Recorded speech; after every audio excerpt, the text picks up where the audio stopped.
Hi everyone, ये मेरी बेटी है मैलका।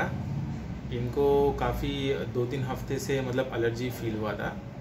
मतलब दिन रात खांसते रहती थी। हम बहुत तकलीफ़ में थे, मैं और मेरे वाइफ, और बेटी भी बहुत तकलीफ़ में थी। स्कूल नहीं जाती थी, खाना नहीं खाती थी।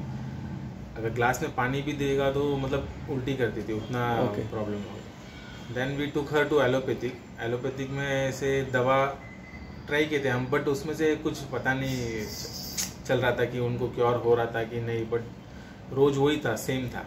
Then one of our friend, एक फ्रेंड थे हमारे, उन्होंने हमको सजेस्ट किया था कि डॉक्टर जी ये है एप इंडिया क्लिनिक करके, यहाँ पर विजिट कीजिए।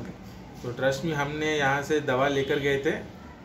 एक हफ्ते में स्लोली बच्चे को मतलब इतना अच्छी तरीके से क्योर हुआ कि मतलब thanks, we would like to say thanks to doctor and friend.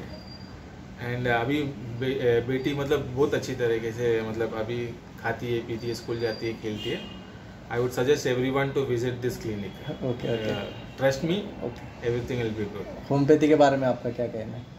हाँ, मतलब वी आर सेटिस्फाइड एक्चुअली। मतलब पहले हम लोग को पता नहीं था। एवरीवन यूज्ड टू से कि मतलब एलोपैथिक में फास्ट रिलीफ है, कि आप अच्छा होगा, बट लेटर ऑन पता चला हमारे बेटी के थ्रू से, क्योंकि डोज हम देते थे एलोपैथिक में, तो हैवी डोज की वजह से बेटी बहुत ड्राउजी फील होती थी। तो हमको समझ में नहीं आता था कि क्योर हो रहा है क्या हो रहा है उसके बदन में। Then once we started allopathic, और ये मेडिसिन भी स्वीट होता है बेबीज के लिए, तो उनको आके कंज्यूम करने के लिए उनको मतलब अच्छा लगता है, मतलब खा लेते, कुछ रोते नहीं, ज़्यादा तंग नहीं करते। बट वो डोज एक्चुअली एकदम स्लोली प्रोसेस है, बट ट्रस्ट मी वो अच्छे तरीके से बेबीज लोग को क्योर हो जाता है। मतलब वी आर सेटिस्फाइड कि मुझे अच्छा लगता है। अभी भी देखो ये खास रही है तो उनको कुछ भी होता है, हम एलोपैथिक में आते हैं नहीं जाते हैं, हम होम्योपैथिक में आते हैं, और डॉक्टर से ही जो भी है हम दवा लेकर जाते हैं। हैप्पी इंडिया में हम विजिट करते हैं all the time. Okay sir, thank you.